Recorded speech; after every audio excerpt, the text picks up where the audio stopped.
All donatists, welcome. All donatists or donations, welcome. Never mind. So, why did Constantine support the Christians? Christians were more numerous than in the past, but still formed only maybe 10% of the population. They had no real power, not much wealth, and were no good in a fight. Well, it's possible that what Constantine valued in Christianity was its emphasis on unity. This was a man who fought all his life to unify the empire. A religion based on unity could be a handy weapon in such a fight. All of which might have worked had the Christians actually been, unified. But throughout his reign, this not very Christian emperor found himself embroiled in endless theological rows. The first of these broke out the year after the Edict of Milan declared toleration and peace for all. During Diocletian's persecution, many clerics had surrendered their copies of the scriptures, or had even gone back to worshipping the pagan gods. They became known as traditores, from the Latin traditio, meaning to hand over. An argument arose over whether the traditores should be allowed to continue as bishops and priests. The word is the origin of our word traitor, but it's also the origin of the word tradition. It all depends on what is being passed over and to whom.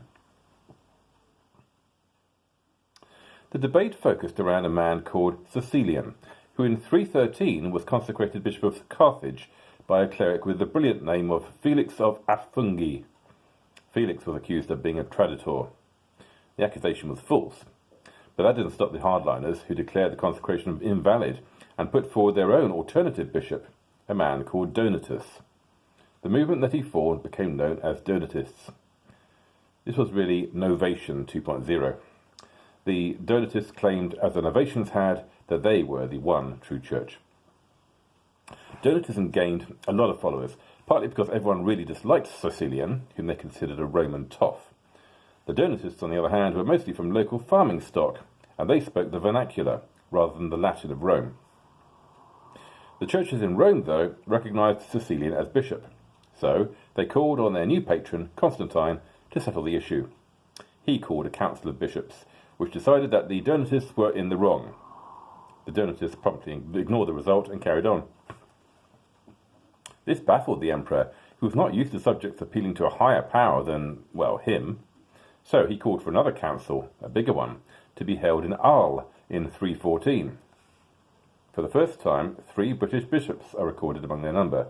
Their names are Erborius of York, Restitutus of London, and Adelphius from, no one's quite sure, Lincoln possibly, or Colchester, or Milton Keynes. Anyway, they were British, hip hip hooray! So they had this council in Arles, but things didn't go smoothly there either. The Donatists refused to rejoin the church.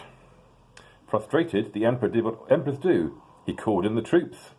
The Donatists were given a choice: rush back into the loving arms of the church, or face the consequences. A mere 3 years after the final ending of their persecution by pagans, Christians started persecuting each other. Brilliant. In November 316, Constantine ordered that the churches of the Donatists should be confiscated. During the ensuing riot, several Donatists were killed by a mixture of soldiers and an angry mob. It couldn't work anyway. The Donatists had been born in persecution. That was what the whole row was about in the first place. Enduring persecution was the Donatists' USP.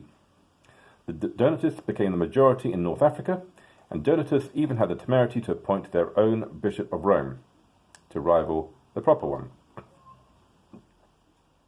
Constantine tried for 4 years to get them to give in, but then gave up. As a general, he knew an unwinnable war when he was in one. Rome from Rome. In 324, Constantine defeated Licinius, the emperor of the East, and took over the whole of the mighty Roman Empire, TM. And he decided he needed a new start, rebranding. He chose a new capital, a little ancient city called Byzantion. It was in a strategically brilliant position on the entrance to the Black Sea, commanding the trade routes to the east and to the west, and poised perfectly between the two halves of the empire. He renamed the city Constantinopolis, the city of Constantine, or as we call it, Constantinople. Its old name lingered, though, eventually becoming, in its Latin form of Byzantium, the name for the Eastern Empire itself. Constantinople was to become such an archetype that for millions of people it was simply the city. In medieval times, the Greeks spoke of going eis ten polin to the city, and when the Turks captured it in 1453, they turned that into its new name, Istanbul. Istanbulin. Okay. It was also known as New Rome. Yes, the empire had moved east. Behold, the new mighty Roman Empire, TM. Same classic product with a shiny new package.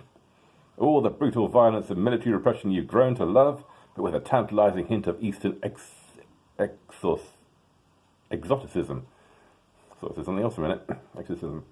And talking of brutal violence, some believe that Constantine imported the organ to the Byzantine Empire. In the imperial palace, they even had organs with golden pipes ornamented with precious stones. Constantinople, though, was a Christian city. It was even dedicated to the Virgin Mary. Constantine oversaw a magnificent church-building program. In Constantinople, he planned a magnificent church to hold the bodies of the 12 apostles. Oh, and his corpse as well. The only problem was that they didn't have the bodies. But they had some other stuff, because Constantine's mother had been off exploring.